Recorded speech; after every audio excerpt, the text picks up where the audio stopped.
Ruby! And I'm Paolo, and we're on a road trip here at the RAFI Kool Adventure Camp In Balaban, Cebu! and I'm ready to fly! Woo! Woo!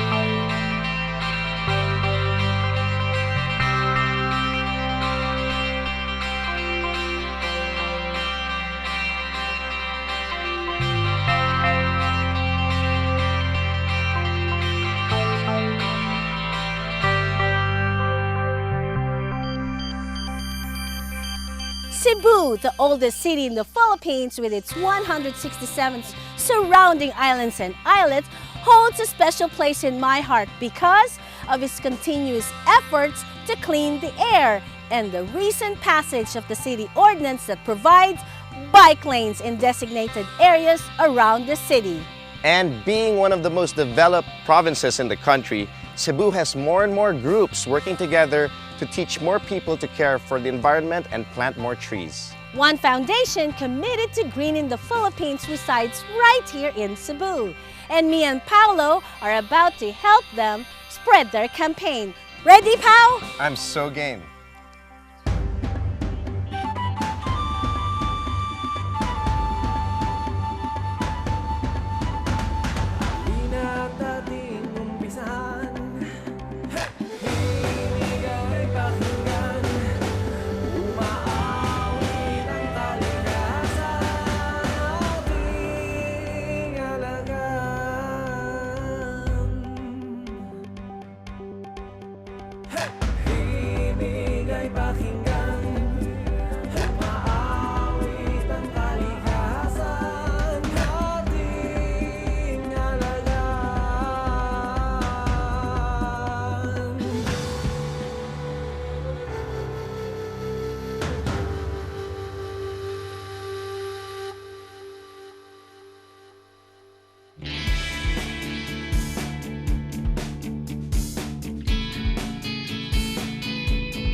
Right here in Cebu, a new adventure camp for all ages now exists, with the goal of educating them to care more for their environment.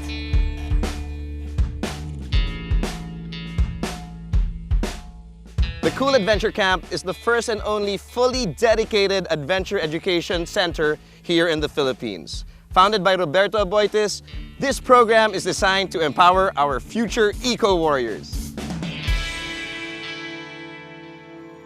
Kool Adventure Camp is all about providing opportunities for learning through the outdoors, through the environment, through nature. And the major group that comes to us are the youth participants from public high schools. Located in Balamban, this 10-hectare campsite aims to shape the youth through... What are the specific modules that you guys have to offer? We are really big on leadership programs. We have leadership programs for the youth. That's our classic. It's a classic 3-day program. The one that Saul mentioned before, it was a 3-day program for the public high school students. We do that. We also have an expedition program wherein we use our playground. We call this our playground. How big is this playground? Our campsite is a 10-hectare campsite. 10 hectares, that's 100,000 square meters. Something like that. And then we take them out of our center to those mountains. So that's where we teach them about orienteering, mountaineering, and then how to take care of the environment. It's very big. Before they go out, they have to learn about that as well. But other than that, we also have the urban backpacking program wherein we bring them to the urban. That's really interesting. Urban backpacking program. Yes, it's bringing the adventure in the city, in the urban setting. So what we do is that they go to different checkpoints. It depends on what the school would want. Would it be like cultural? Would it be like learning about incorporating it in the curriculum, like science or mathematics or something like that? We look for sites within the city, and then we bring students over there, and then the Amazing Race. Like the Amazing Race, but we want them to be more, they have to get learnings out of it. An adventure-based education program of the Aboitis Foundation that provides learning and development opportunities for young individuals through a unique form of education. Before sending the students off in their trekking or orienteering trips or into the environment, you have to educate them about the environment. So what are the some examples of this kind of education, environmental education? We have the L&T principles. One of the things is very important. We use the outdoors a lot, and for us to bring the students outside, we have to make sure that they know how to take care of the environment. One of those things, the very first thing is to plan their trip, because some of the kids, when they go out, they don't plan. They don't know where to go. They don't bring the appropriate things. That's the reason why there's so many trashes in the environment, because they don't know the appropriate things to bring. Number two, they don't know their route or which area to pass by. They might be stepping on areas wherein it's landslide prone, so it's not durable surfaces. Another thing that we teach them is to make sure that they don't take anything back. Experiential education is one of the best, if not the fastest mode of learning, and I've heard here in Kool Adventure Camp, they start training the youth of today to be proactive in campaigning and saving the environment.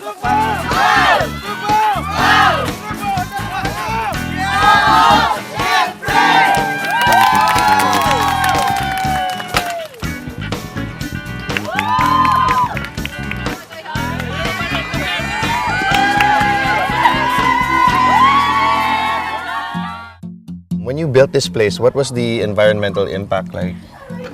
Well, when we started here, it was just like grassy and there were a few trees. And then, of course, when we started building, we made it the point that we wanted to follow the contour of the mountain. So we didn't want to really put a lot of impact. We have a lot of plans in putting up more trees, just so that when the dream of our COO is really for the public high school to use this as a laboratory, wherein when the students come over, they can use this is the tree, what are the names of the trees all over. So that's the long-term goal.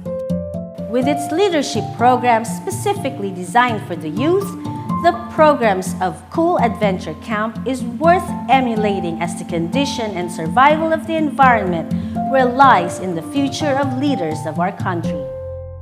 Where are we going next?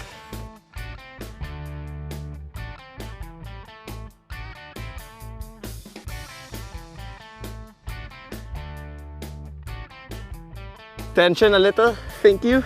Attention, please! Grab it, grab it. There you go. You got it, you got it. You got it. Pull! Yeah! So, Pao, now that we're up here, how did you find this 40-foot vertical climb?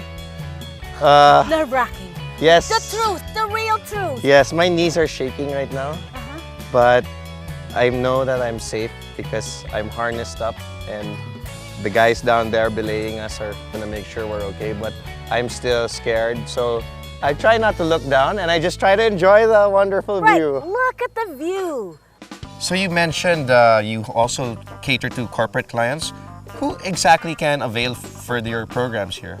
We have all sorts of programs, but generally they're called youth programs or professional development programs. For the youth programs, we have participants who come as a family. So we have a father-son camp or a mother-daughter camp, and the entire family just comes and have a good time here while, of course, developing some of these skills like communication, problem solving together. And then we go older. We have elementary students as young as maybe first graders or second graders. They come and do a very simple land expedition around the mountains here in Barangay Kansumure. That's where we are in Balamban. And then as we go older, we also have sixth graders who do urban heritage backpacking in the city. Then we move on to high school who also do youth leadership programs. And this is our classic program, the one that we offer for the public high schools. And because this is a highly subsidized program, the expectation from these students who come to us for the 3-day youth leadership program is that they go back to their communities and their schools and they implement a change project within their school. Now any youth will love the facility that KAC has to offer. We use powerful learning experiences that actually drive lessons and insights to our participants. With its adventure camps, adventure training and consulting, corporate adventure workshops, land and sea expedition programs, urban backpacking adventure, whitewater adventure, trainers training, games and initiatives, challenge ropes course rental, and other customized programs based on training needs. And then, of course, we have the challenge ropes course, which is our highlight in the center. We do have 28 challenge ropes courses here, and we also do ladderized programs where they start from developing the person, a sense of awareness and self-mastery, to as big of an objective as getting a team to work together and achieve business outcomes. I got myself so excited, that's why I'm trying it. Two hands close to the chest. Nice, Ruby. Ang galing. Good job. Nice. Nice. It's the pillar of Kool Adventure Camp. These 3 C's are citizenship, which is giving back to society.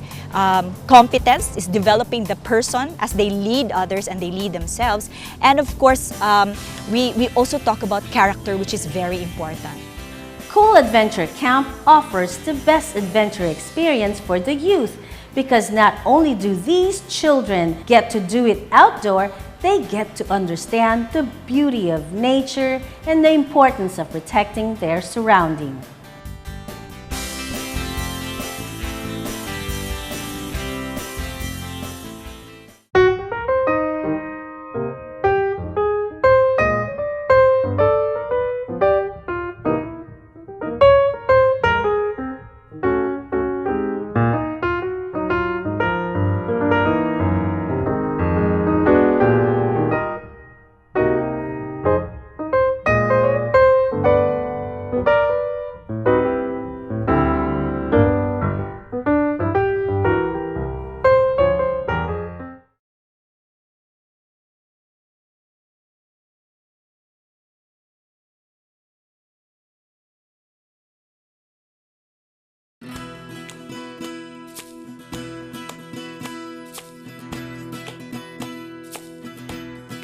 Cebu is home to booming eco-sites and a very successful ecotourism industry.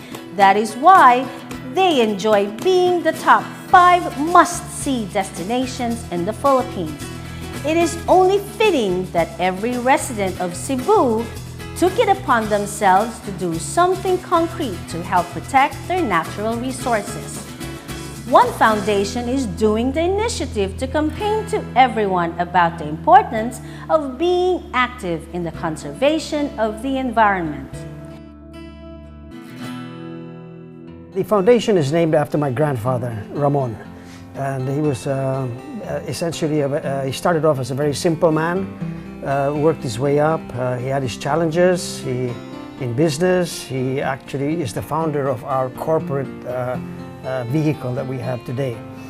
Throughout his life, however, he always identified himself with the marginalized, and so he always worked in business hard, and he also worked in the community and involved himself in promoting social development. We work with the communities on a one-on-one basis. We're getting involvement. We're getting actual trees on the ground, so to speak. We're actually getting the survival rates measured. So this is now taking effect. Is this enough? Obviously not. Trees are just one component of the environment. So we really have to have a mindset change that cultivates all the aspects related to the complexity from the sea up to the mountains.